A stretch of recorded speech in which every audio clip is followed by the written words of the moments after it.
Welcome to Discover Indie Film. I'm Jeff Howard, and this is a very fun podcast because I am on Zoom right now with Lindsay Nyman. Hey, Lindsay. Hi. And I'm going to try to call you Linz. Aw, I love that. Right? Because when we, so I first met Linz in 2017. This is now 2025, because who knows when someone's going to hear this. So in 2017, Linz brought her film The Blind Center to Film Invasion Los Angeles.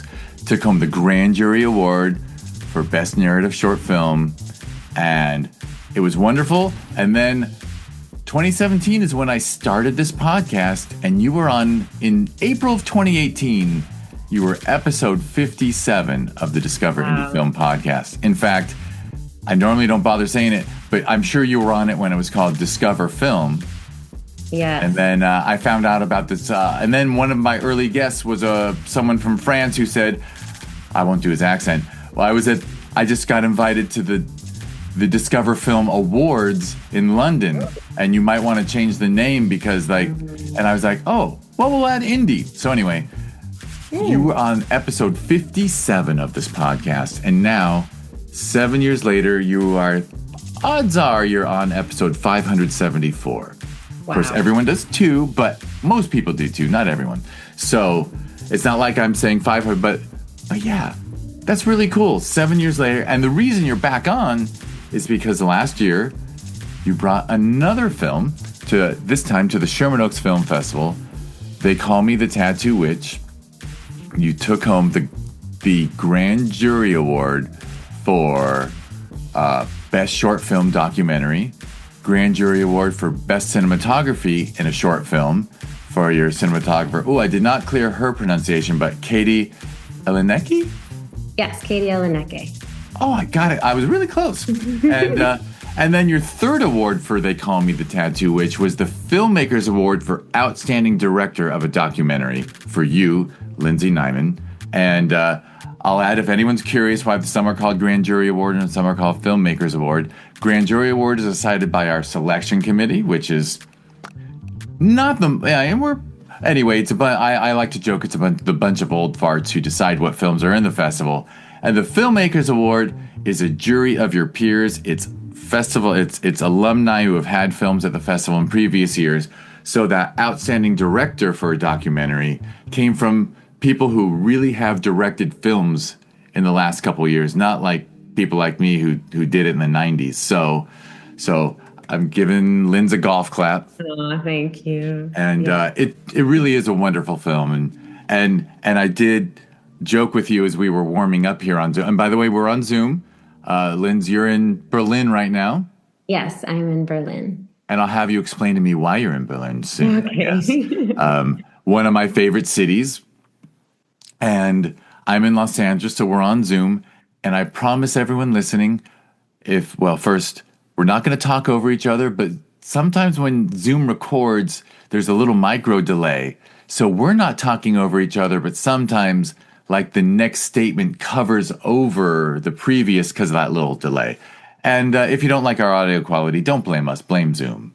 If Linz was in LA, we'd be sitting with nice microphones across a wide table, and it would sound maybe better. But one funny thing about COVID was now everyone's okay with like Zoom quality for, heck, you can even put Zoom on TV now. Oh, wow. Yeah. Well, I'm sitting with some pillows around me, so I'm hoping that you're hoping you've got a good mic, it looks like. A little love. Yeah. Yeah. So here we are. And if someone wants to learn like your personal history, like I normally do on the podcast, they can go back. They can go to discoverindiefilm.com and go to episode 57, or just like type in your name, and it'll take them there, and they can listen to what got you up to that first film that you wrote and produced. Because this one, well, first we can talk about what you did after the Blind Center, because in those 7 years, you came back with this amazing documentary. Just They Call Me the Tattoo Witch. I mean, I often bring her up in introductions. When I said to my wife, oh, I've got a podcast at 11 today, she said, oh, who? And I said, remember They Call Me the Tattoo Witch? And she goes, oh, that was amazing. Because because the film is unforgettable. I guess there is no chance of spoilers with a documentary, right? I don't think so. Yeah. So I mean, it's an incredibly powerful film. Well, you know this. My wife and I are both cancer survivors, and this is about a tattoo artist who specializes in covering over women's scars, and sometimes it is from cancer, sometimes not. But it obviously meant a lot to my wife that there were women having their mastectomy scars made beautiful in your documentary in Vietnam. You know, women who it's just wonderful. And I know that it was part of a whole infrastructure or I don't know. You want to? I should shut up already and let you talk about what your path from your first experience on the film festival circuit Wow. with a mockumentary that was Mhm. outstanding and you were outstanding in it and your writing was outstanding to Thank you. now directing documentaries as part of like a bigger project. Yes. As part of a bigger intention, I guess, to Yeah. continue Yeah. or yeah. Um, yeah. Oh man, that's a lot of years from when we That is. last. Here I am challenging you to remember. So what Yeah. happened in 2018?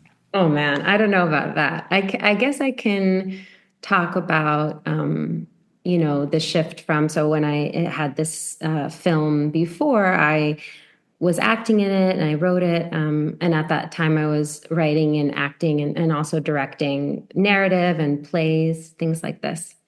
And I always been interested in documentary, but yeah, I never really considered it. I just had always been doing, more narrative stuff. But then I started getting really, really into the idea. But really, what sparked it was just an interest in wanting to do something. And so to make this sizzle, or just I was interested in something that I had become aware of, which was I had a friend in Southeast Asia, particularly she was in Kuala Lumpur, Malaysia, and I had met her like in my travels and found out a bit about her, and she had started this incredible agency with other women that was Malaysia's only ethical agency for migrant domestic workers. And I was like, what if I went and just found out more, And at this point, I had never made a documentary. I just had the sheer sort of like interest and passion and admiration for the work she was doing. So I went out there and I made a sizzle, and at this point, it still sits as a sizzle. We'll see, but that was my first experience in doing something like this. And it was the greatest experience of my life, like creatively and also just life wise, having the privilege of getting to sit down and have these people just feel, I don't know, safe and comfortable enough to share their story with me.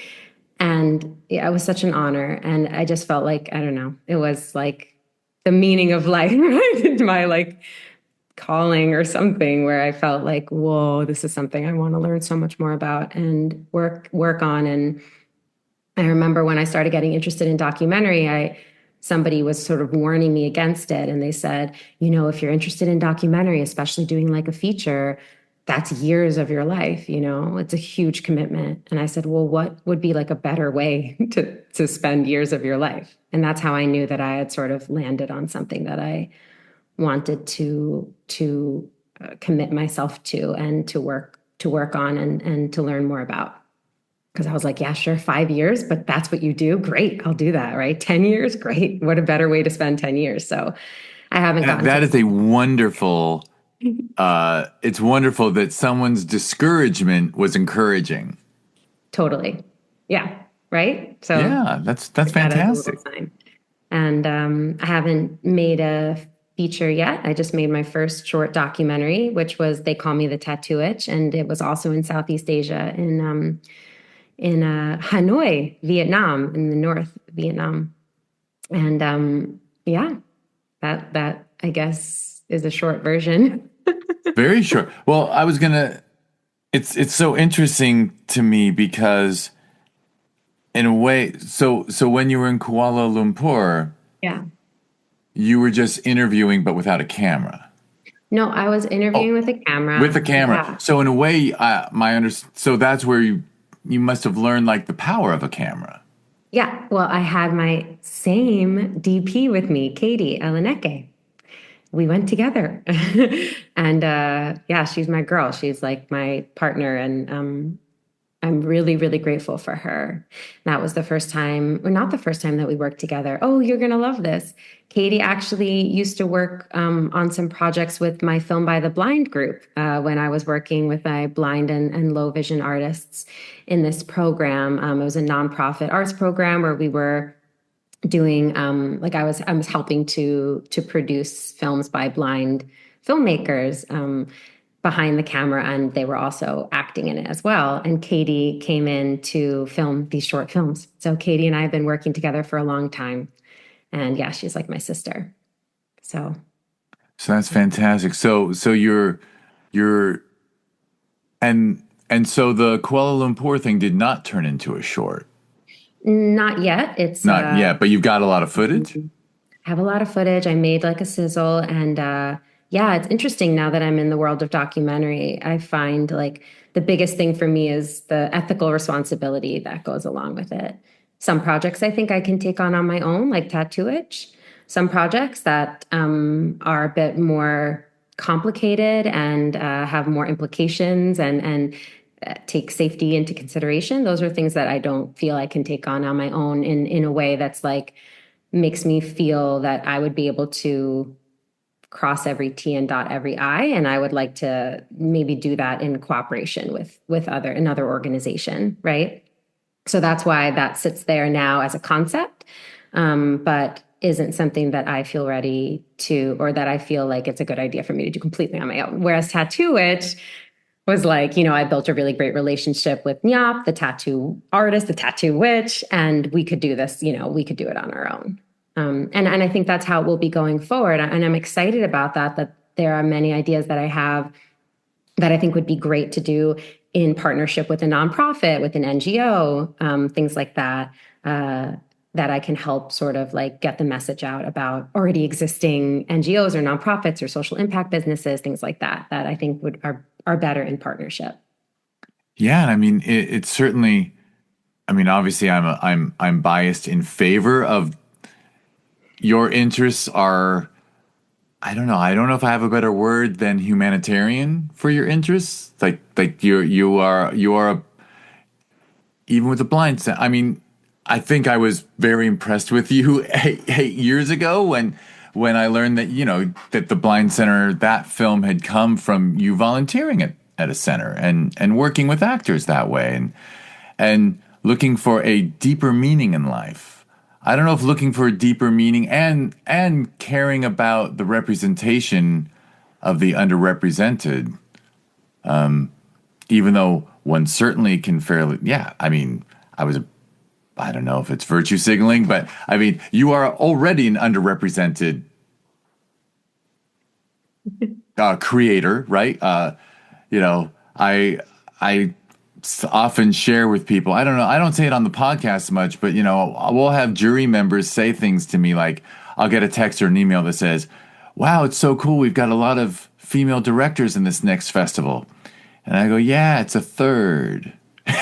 Mm, Like even 1 out of 3 being female, people notice as a lot, and I'm like, this isn't good. But yeah, but in yeah. spite of that, like here you are being affected by people who face even greater challenges. Well, thank you. But yeah, just to talk about the female director thing, it's funny because on the festival circuit, I was in a few wonderful like women film festivals. And so the first film festival that I was in was all women.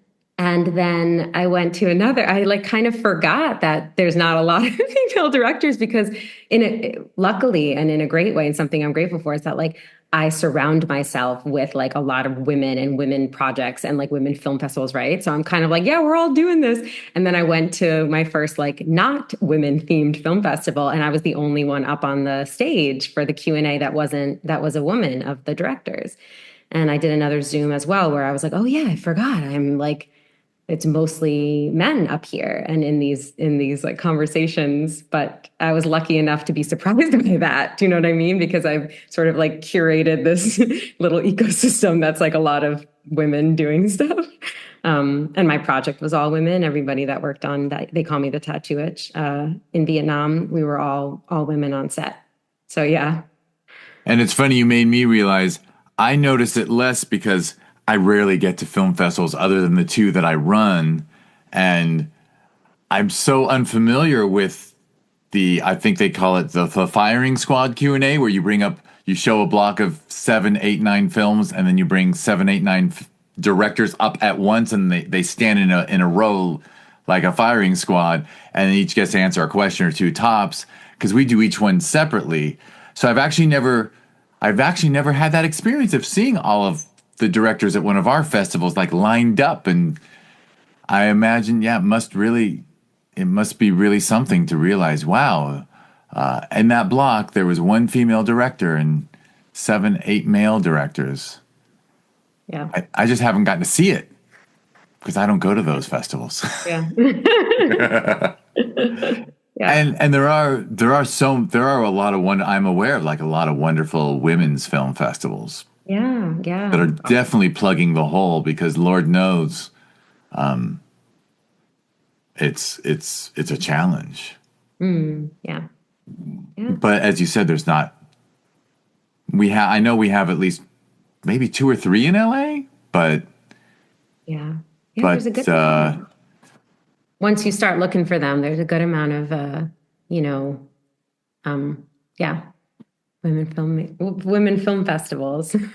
yeah, which is excellent, which is excellent. But so I guess I should be extra grateful that we got to show. Well, I guess were we your LA premiere for Tattoo Witch? They call me that. Maybe Almost. we I weren't think because it's not in my notes. I think the first one was the women's one that I'd mentioned, which was City of Angels, and then I think Sherman Oaks was after that. But Yeah. it was the Sherman Oaks premiere. It was, it was, Yeah. doesn't, you know what? Premiere doesn't matter. It doesn't matter to me. Well, and then after completing it, Mm. and I assume you did have a really great festival run with it because, well, I guess I'll ask, it's sort of, it's kind of perfect festival length, if you know what I mean. Like, was that intentional as well? Yeah, well, the intention was to keep it as short as possible and still get the story across, and that's always, you know, fun and difficult, very difficult. But I remember going through, so I had like a radio edit, like I had a script that I put together. And I remember being really cutthroat, like going through it and saying if anything was even remotely redundant, I was like, you got it. Like, you know, like they say with any sort of script, like every line has to matter. And so I really went through it with a fine tooth comb to make sure that every line had a purpose. There was no like fluff. And luckily got it down to, 13 minutes. So it's 14 minutes with the credits, but the film is 13 minutes. Which I really wanted to get it under 15. So I was happy. As short as it could be. I mean, if it got the story across in 7, it would have been 7, but the best I could do was 13. But yeah, things have been going really well, and it's actually still in its run. So that's why it's not like up anywhere publicly. It's been a long time. Yeah, in fact, I just saw on your Instagram that you just had see, my Yeah. short-term memory sucks, but you were just in a really cool city with it. Yeah. So it got into recently like a few Oscar qualifying film festivals, which was exciting. So it was at Amdocs, and then it was at Short Shorts Film Festival in Asia, which was in Japan, in Tokyo, and then Doc Edge in New Zealand, and it's still running now because they run for a whole month throughout New Zealand. And I actually had a friend that just went to Christchurch. He drove like 5 hours with his girlfriend and some friends to go see it, which is really rad. And but then I was just in Fort Worth because the film got a 7-day Oscar qualifying theatrical run. So Fort Worth is, one of 6 cities in the U.S. that supports these Oscar qualifying runs, and I got a grant to go do that. So I went out there, and that was awesome. That just happened a couple weeks ago.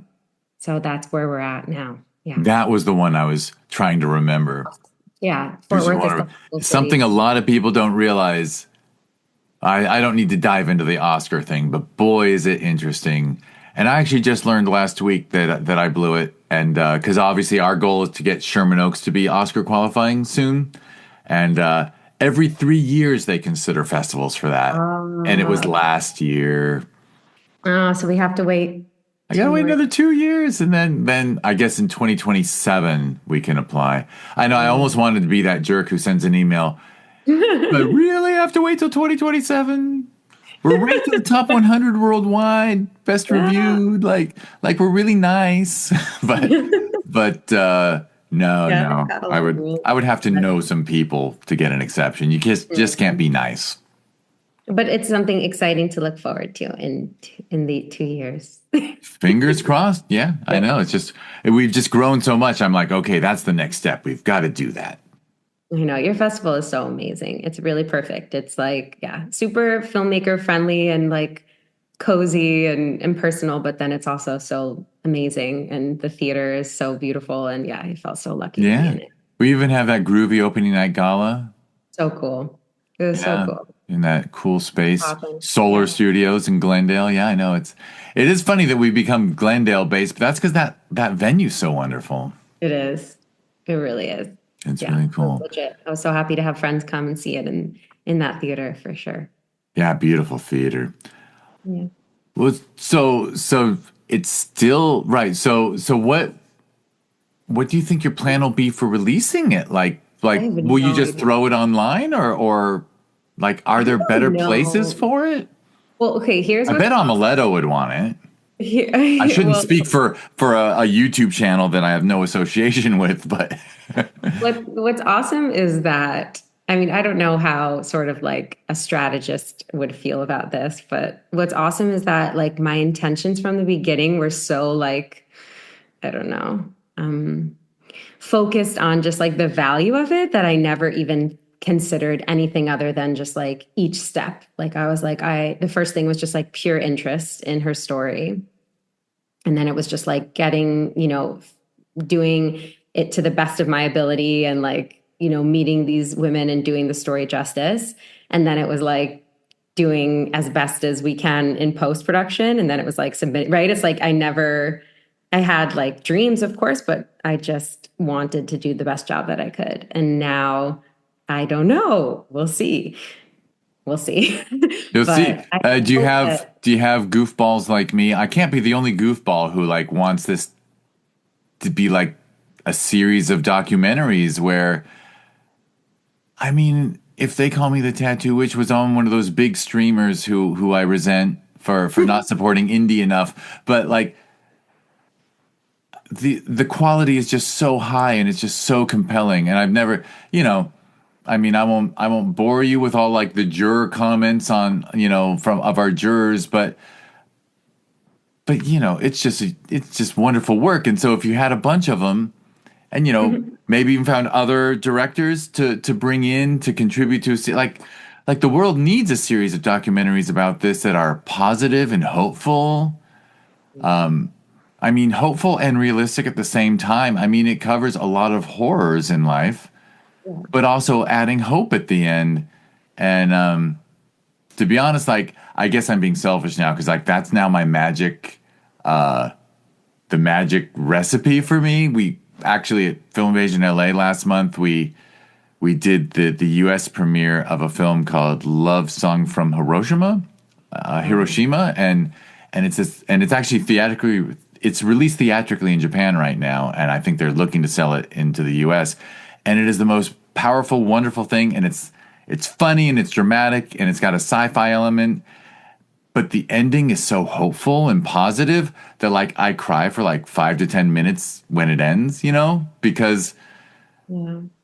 we're kind of there's a hope deficit in our in our programming, right? The programming that the world gives us. Mm. I mean, the streamers have realized like they just give us Succession. They just give us films where people treat each other horribly, and there's no Yeah. good. There's no good people anymore. It's just all bad people, and who a competition to be the worst in a way. So No, and people are tired of that, right? Like we I need think something. so.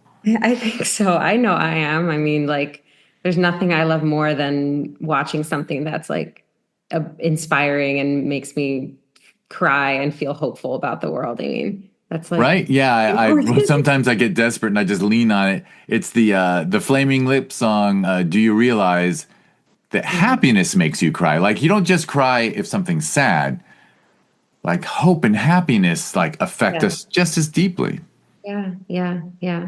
Yeah. I mean, I really appreciate you saying that. And yeah, I mean, I have two sort of ideas or ways that it could go. Like one is, I think I had mentioned that I had this sort of like list of women similar to Nyap who are doing these sort of, I guess I call them like quiet, they're like quiet missions, right? They're not like flashy big things that make the news. They're like small but impactful work. Like Nyap is a tattoo artist with like in Hanoi, right? But the work that she's doing is impacting individuals' lives in such a big way. And so I do have this list of like, I think it's 11 women. And I actually reached out to all of them. And we either had Zooms, like somebody that's in Indonesia. I mean, a lot, it's in the same region because, again, I spent a lot of time over in that region in Southeast Asia.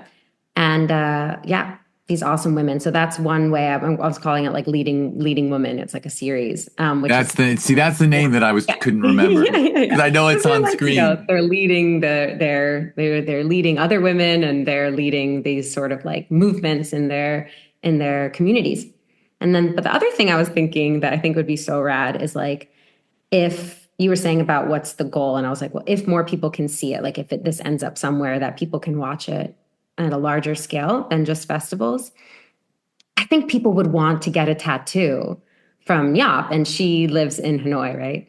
So it's like maybe they would want to bring her out, like a tattoo studio would want to bring her out, like to London or to LA, and have people come. She's the artist in residency. People come see her. But in terms of creatively, I had an idea that I had is like, they have these sort of transformation series, right? Like Queer Eye or things like that, where you take this gift into a community. In Queer Eye's case, it's these awesome, individuals who come and change their life. So it would be that Nyap would travel to these different places all over the world with her tattoo kit, which she can, and a person that has a story and a tattoo that a scar that they want to, process and move on from and feel beautiful, then she would be there to create this tattoo for them. So it would be this series of different stories, which I think could be really cool. But yeah, again, like you said, stories that are uplifting, stories that feel like there's people trying to do good in the world and it exists and that this exists. So yeah. It really does exist, and I find it hard to believe that if something like that, and here's where capitalism sneaks in. It has to be properly. It needs it needs attention. I'll just say attention instead of marketing. But Mm, but if it received the attention that it deserves, there's no way audiences wouldn't respond to it mm, and say, I mean, look, I mean, I'll just hope that once your festival run is done, maybe there's an interesting thing in this modern world of entertainment where all the rules have been smashed mhm. and no one knows what's happening next, right? Like now, like 70 minute feature films are on the big streamers because they've realized that audiences don't need 90 to 120 minutes. They just need a Yeah. good story. And so really, even a 15-minute documentary would be fine on I can't name. I don't know why I'm being goofy and not naming them. Everyone knows. I'm seeing some short docs on the streamers. There's some Yeah. great short docs, and short docs are cool, man. I mean, I obviously, like I said, when I started getting into documentary, I really fell in love with short docs because you can just tell the story. Like I said, like I'm obsessed with this like succinct story and how to tell a story in a short amount of time. And yeah, I just really love watching short documentaries. And I can't believe I'm going to say this, but I'm just going to say it, which is that now we have at every festival we do a panel with some indie film distributors, and one of them had the guts to say, a gentleman, really nice guys, who's in international distribution, said, "Stop snoozing on, stop putting YouTube down because." AVOD is the future, advertising video on demand, like that's the Tubies and the whatever and Pluto, where you get free entertainment. Hey, who knew you had to have commercials? but Yeah. but YouTube is the number one AVOD deliverer on the planet. Yeah, And I if love there it. was a YouTube channel that was full of inspiring documentaries, leading women, a leading women YouTube channel could end up with millions and millions of views and actually bringing back, making it financially possible to make more. Yeah, And that's where you're going. and I am an old fart pushing, I joke that I'm creeping up on 60 and like I don't watch YouTube at all, but I am aware that that's where the people are. Do you not watch YouTube? I I only watch a little. No, I don't. Oh, I I gotta say, really don't. But now I've finally discovered the YouTube app. Well, I know the if you want YouTube. to hear There's a something, but I YouTube don't watch YouTube because I didn't know how really like to find what I wanted. And that comedian Daniel Tosh who had the show Tosh Point oh on Comedy Central.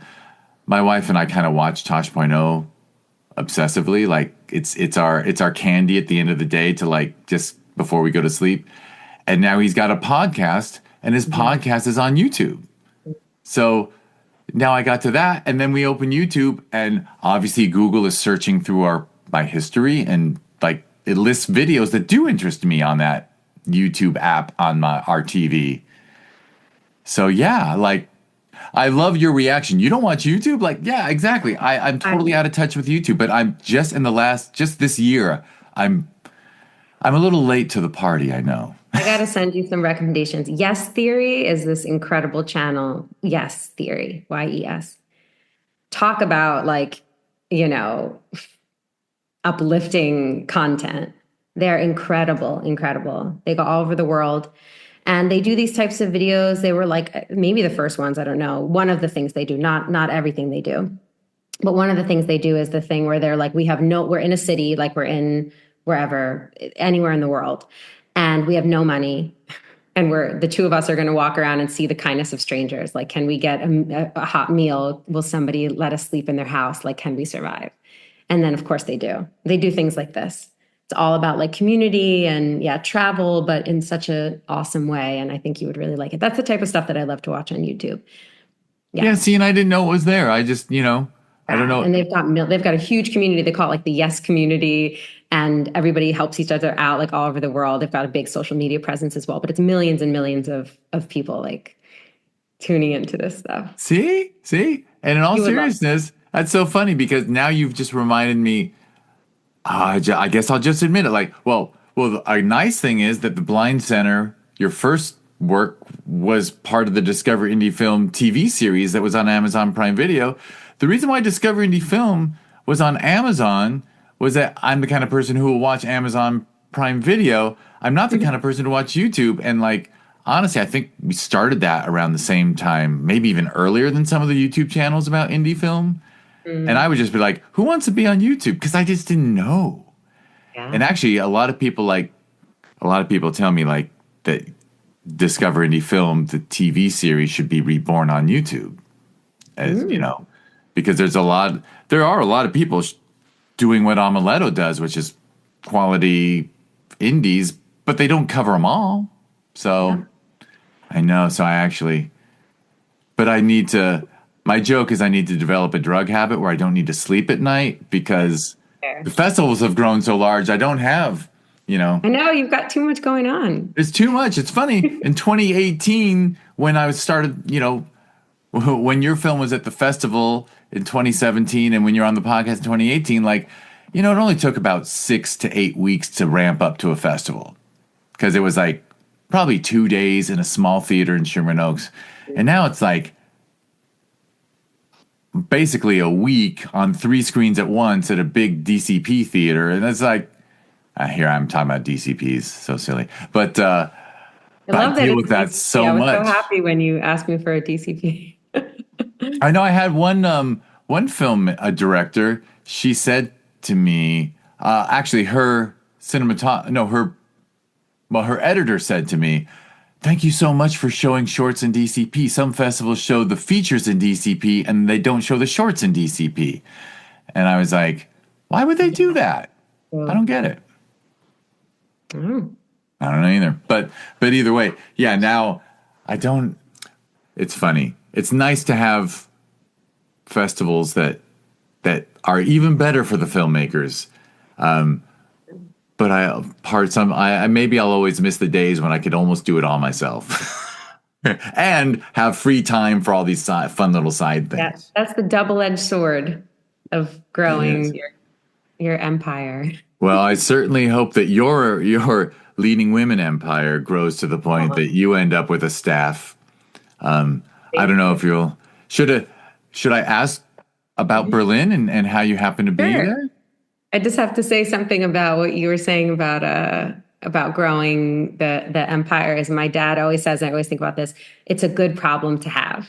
And I always think about this idea in general that like, because you're always going to have like stress or things to juggle, but like are the problems that you're dealing with like good problems? It is a So good yeah, problem. It's good better than being problem. like, "Oh man, we're going down." Yeah, yeah, exactly. So you were asking, oh, about Berlin. Yeah, so I'm here in Berlin, and I'm so happy to be here. I really, really love this city, and I came here because, like I had mentioned before, sometimes I'm trying to work with other organizations in partnership, and I was working with a nonprofit called Euphrates Institute, and they're peace building nonprofit. So they support grassroots peace builders all over the world. Again, stuff that you would want to hear about, which is people trying to do good for the world. And these are definitely those people, these peace builders, peace leaders. And this is another really cool thing where, sure, there are these like famous peace leaders who everybody knows about, right? Like, I don't know, Mother Teresa and Gandhi and things like that. But there's also these like community peace builders that are doing things on a smaller scale, but it's super important, necessary, and really the only way that anything will change is to sort of empower these peace builders. So I approached this nonprofit and said, like, I would love to do something together. So I came out to Berlin to make another short documentary. Or actually, I'm going to probably come out with a couple different short films from my time here. With refugee peace builders, group of awesome, incredible refugee peace builders, and also a couple other peace builders that are living out here. And hopefully, I'll be able to do more of these. But I came out here originally for that, but then I just really fell in love with Berlin, and this is such a cool city for creative people and artists. And it's like everyone you meet is doing that, and for such great reasons. It's not even for like for even for money, like people aren't even doing that. It's just for passion and art. It's really rad and it's super inspiring. So now I'm out here for, we'll see how long, maybe a little bit of time. But again, because of the work that I'm doing, I also super open to like what's next. And I might be in a totally different part of the world next month, depending on what happens. And to me, this is I'm about to use a term which not everyone gets, but I know you will. You've become a citizen of the world, Oh, that's very nice. That's my goal. right? I mean, you are, Yeah. and because to me that doesn't mean like a wealthy jet setter who just like goes to Ritz Carltons and Four Seasons around the world. Like you are a person who lives in the actual world and doesn't care about borders, doesn't care about doesn't you're not monocultural by any means. You're like, it's it should be everyone's goal, in my opinion, but it's almost nobody's goal. But I'm so glad it's yours. I feel really lucky. I mean, I never really traveled like as a kid or anything. And then as I got older, I was lucky enough to have some of these opportunities to go to different parts of the world. And then, yeah, I just became addicted to that. And that's why I'm like so excited to be doing documentaries because what I love about it is meeting people. And that's the thing is, you know, when you go to a new place and there is no way to just like have an objective opinion about a city, right? Like, I love this city. It's like, no, you love your experience in the city. Who did you meet there? And so the places that I really love, it's because like I've made friends there and the people there are incredible. That's what makes you want to go and be there, you know? I know. Oh, I'm about to be a little self-demeaning of my own culture, but that's one of the things. I was fortunate to travel quite a bit in Oh, my really? 30s and 40s by coincidence through marriage. I was married to a travel agent. And Oh, so awesome. we would honestly leave home for months at a time, like sometimes 2 months at a time.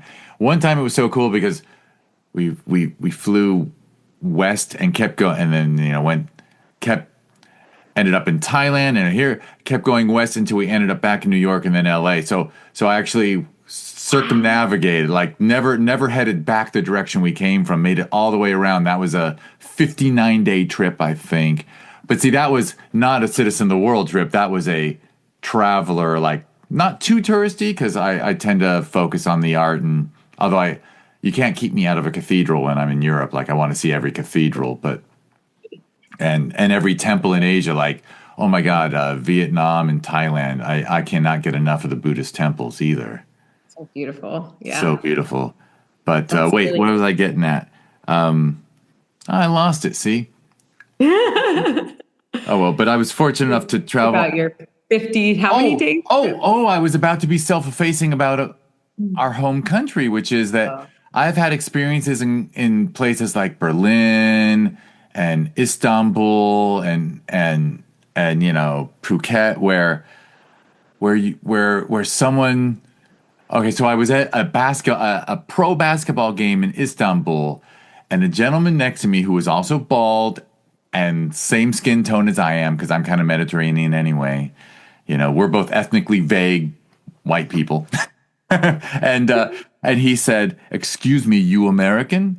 And like, when someone asks if you're American, sometimes you get a little scared. And I said, "Yeah." And he literally just turned and said, "I want to thank you for being here. I want to thank you for coming to my country and thank you for respecting our sports team and coming here and cheering." And he thanked, and I thought to myself, "Oh my gosh, has anyone ever like seen an obvious foreigner at a Laker game and said, 'Thank you for attending a Laker game. It means so much that you know what I mean? Like that hospitality." And I've been on an Italian train with a partner who overpacked and can't carry her bags, and I'm carrying like one of them, and like a 22-year-old kid will just pick up a bag and help. And no, I want you to have a good experience in my like hospitality exists. yeah, it's pretty amazing. And when you experience hospitality, you realize that it's like one of the greatest gifts in the world. And it sounds like you've really experienced some hospitality when you've traveled. Yeah, yeah, absolutely. That's very true. Um, yeah. Yeah, I've learned like a lot about different cultures and yeah, like when I was in and always trying my best. One of the places that I felt the most like I needed to learn a lot was Tokyo when I was there. I was really like very conscious of like making a mistake and I made some friends there and we talked about it a lot and they were like, yeah, this is true. Like, I just needed to, well, first of all, walking on the correct side of the road, right? Because they've got the other like walk on the left and right, because they drive on the different side of the road than the US. And just in general, a lot of the customs and culture, I was trying my best to become, yeah, to blend in, I suppose, and failing a bit, but doing my best. But yeah, I just find that like, yeah, really something I feel really lucky to have the chance to try to like, and in Berlin too, it shows you that like your environment can really influence you because people here are so great at like for example recycling and like cleaning at like so now Not that I wasn't good at that, but now it's like a top priority. Like I'm washing out all of my glass and separating glass of it. And I would never show up to the supermarket without a tote bag of my own. I'm not gonna buy one, you would be ostracized. Like there's all these little things that I didn't have to like work hard to do. It's just that you're surrounded by it. And so it's cool to see these small ways that like your environment can change you. For the yeah. There is there is certainly something to there are those of us who when we're in another culture, our goal is to become one with it and not be the oh man, should I dare say ugly American? But you know, not be Loud. the obvious outsider who doesn't respect it, but to be the person who does respect it. And the highest compliment is you know, when you're on the street and someone stops you and asks for directions in a language you don't understand, you're like, oh, you thought I knew my way around here. Yeah, that's true. I fit in. Wow. True. Wonderful. Well, on back to so I'm going to ask you to send me an email with a bunch of links, like because you mentioned so many organizations, I can't even ask you to Oh, name I them, love but to. any organization that you want to work with or just Mhm. want people to know about, we can make those clickable links in the show notes Oh, thank you. because someone you know, it's you have your finger on the pulse of stuff that I am nowhere near, right? Because I'm just running film festivals and like doing a pod. Like, you know, I honestly, you talk about NGOs and I'm like, yeah, boy, I'm. But then people tell me, oh, you're giving people exposure for these good things. So 1,000%. I mean, by running a film festival, then you're like have this huge platform for all of these diverse stories, and then that begets more. You know, then they get attention, which gets more and more. I mean, you're like, yeah, a breeding ground for visibility, right? So that's awesome. exactly. So I'm trying to help with the attention issue because Mm. we pay a little too much attention to reality dating shows and a little too little to NGOs. Yeah, reality dating shows are really great though, as well. Greg, I love that you defend them. Yay! Well, like Love is Blind is like such a cool show for like just to study like humanity and stuff. I actually think, and she might be listening to this. Karina, the producer of this podcast, I think told me that I gotta watch Love Is Blind because I'm very close minded to the dating shows because Yeah, you know I haven't watched one for about 15-ish years. Like when you know, I got sucked into The Bachelor briefly because I had a friend on it, sure. and they really represented her poorly. That can But happen. yeah, I heard Love Is Blind is really inspiring.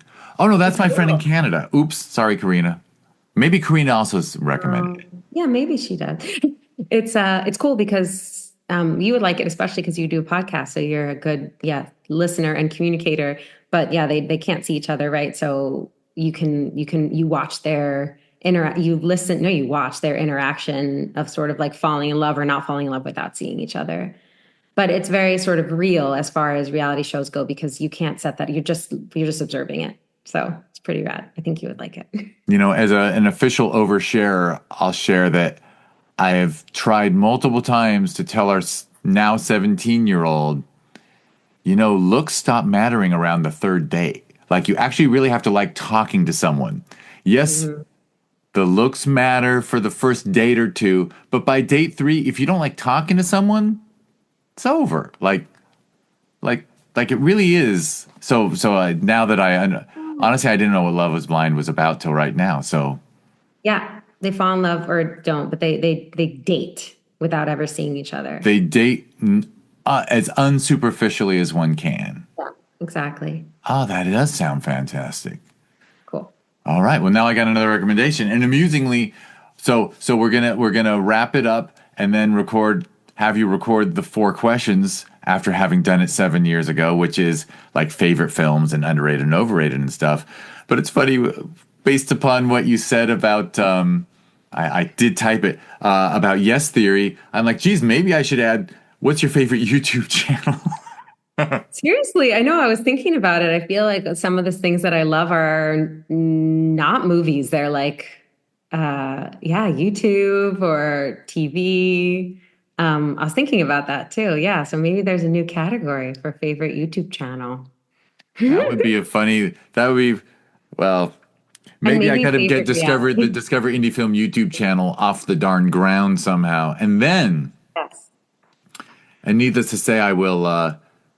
All the people who were on the Amazon series that was so vibrant and growing. I don't know if you remember the sad emails from me years back when we were part of the Indie Purge, when we broke Mm, 10,000 unique viewers a week. They pulled the plug and said, "Nah, you got to charge people per episode," and it was like, oh boy. yeah. I confess, I don't watch anything on Amazon Prime Video I have to pay for. There's I'm gonna watch the stuff that's included. Yeah, maybe it's a YouTube transition. It's I'm aware. I've been aware for about a year that it's a YouTube transition, and I just got to figure. I'm I got happy to to learn help it. support if there's any way I can with the YouTube transition. Well, we'll certainly reach out. It's good. It's As a good. veteran of the Discovery, it's funny in my wrap. I'm about to do the wrap up, right? I don't even mention the YouTube. I don't mention the Amazon series anymore because since they not only did they pull the plug on us, but then after 7 seasons, season 8, you'll appreciate this. Now we're just chatting. Maybe I should say this when we're not recording. But season 8 was all dance. I became a juror for a dance film festival in the UK in Exeter. Oh, that's really cool. Yeah, because a Sherman Oaks Film Festival veteran who had a dance film at Sherman Oaks Film Festival was inspired, and she said, "If I start a dance film festival over here in the UK, will you like help out and like help decide some awards?" I'm like, "Of course, I love dance film." So we did it a complete 10 episode season of all dance. And Amazon said, "We're not going to license this one. We're rejecting it. And this is Mm. final. You can't even ask why." And I was like, "Gosh, do they have?" Honestly, I haven't recovered from that. So that's why the Discover Indie Film TV series stopped at 7 seasons, because all those dance films are still uploaded to Prime Video, and I can't pull them down, and I don't know if like to do another season I can replace them, or if I have to just start season 9, it'll go from 7 to 9. Like I don't know what to do about this, the rejection of the dance films. But I don't know. I guess their analytics tell them that if films have no dialogue, people won't watch them. I don't know. Oh, interesting.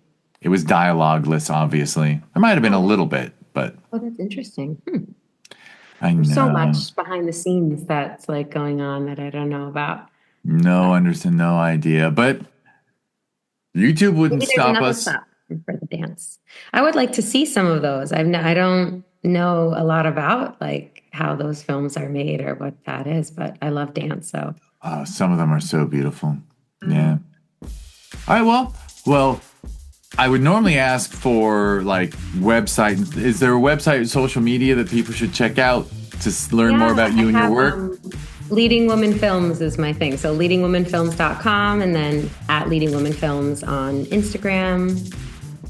And that's me. That's you, and you can, and those will be clickable links in the show notes, along with any other websites or social media handles that you want to help promote that interest you. And Lord knows, no pressure, but figure out how to get grants and stuff, and just end up making like create your empire, create your I'm forgetting your dad's. You need a good problem, Good which is problem. too Yeah, many I'm films excited to released create coming good out at problem. once. Too much to promote at once. That's the goal. Yeah, because the work is excellent. Thank you so much. I really appreciate it. All right. Well, my wrap up is thank you, Linz, Thank you, for Jeff. doing this. Thank you, everyone, for listening. If you want to learn more about this podcast, go to discoverindiefilm.com. Oh, yeah, like and subscribe. Be nice. Maybe even write a nice review. On social media, it's always at DIF Wins. The aforementioned producer, Karina, will if you write to the Discover at DIF Wins on Instagram or Facebook or anything, we actually pulled it off of X because for various reasons. But Karina responds to all messages on those because I quit social media personally, but I do use Blue Sky. So if you write to at DIF Wins on Blue Sky, and so far no one has yet, I'll be the one who answers. Just say, if you want to yell at me and if you want to tell me that I'm a terrible interviewer, use Blue Sky. DIF Wins on Blue Sky. So that's Discover Indie Film and discoverindiefilm.com. If you go to discoverindiefilm.org, that is the nonprofit that runs the Sherman Oaks Film Festival and Film Invasion Los Angeles, 2 festivals in the top 100 best reviewed worldwide list by filmmakers. And Lindsay's had films in both, but I'll just mention, so Sherman Oaks Film Festival we hold every December. You can learn more at ShermanOaksFF.com, and it's at Sherman Oaks FF on social media. Again, you get Karina on the big ones and me on Blue Sky.